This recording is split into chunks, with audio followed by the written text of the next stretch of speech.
So this is a response that I saw on Twitter to this article from the Wall Street Journal. And it says, what happens when a whole generation never grows up?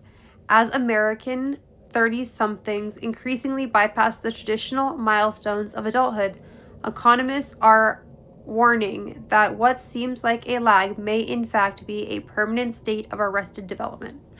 So the response is from someone named Sarah Everett, and it says, bypassing traditional milestones is a funny way of saying that most of us can't afford to buy a house with multiple jobs, won't have children because we can't afford them, most of our degrees are worthless.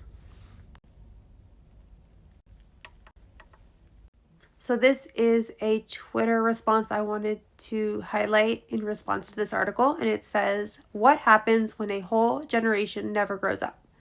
American 30-somethings increasingly bypass the traditional milestones of adulthood.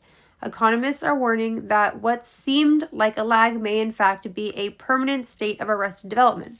The response is from a woman named Sarah Everett, and it says, bypassing traditional milestones is a funny way of saying that most of us can't afford a house with multiple jobs, won't have children because we can't afford them, most of our degrees are useless, and we are the poorest generation among all current living generations. As a 33-year-old who is married and doesn't have kids yet, the biggest reason is because we can't afford it. There's no way that we can comfortably live, even living with my mother and paying rent to her so that she can pay the property taxes. There's absolutely no way that we can afford to have kids right now.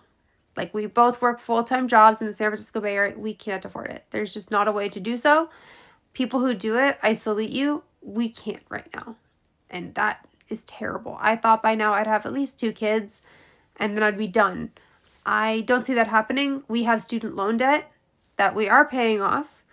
I had the opportunity to try and get that wiped through a disabled program, and I opted out of it because it would have meant that I would have remained in poverty even longer.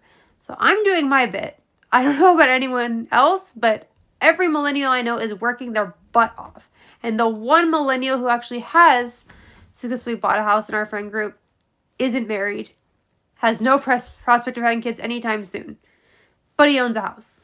So whatever traditional milestones were for the other generations, they're not for us. And it's not from lack of trying or grit or work ethic.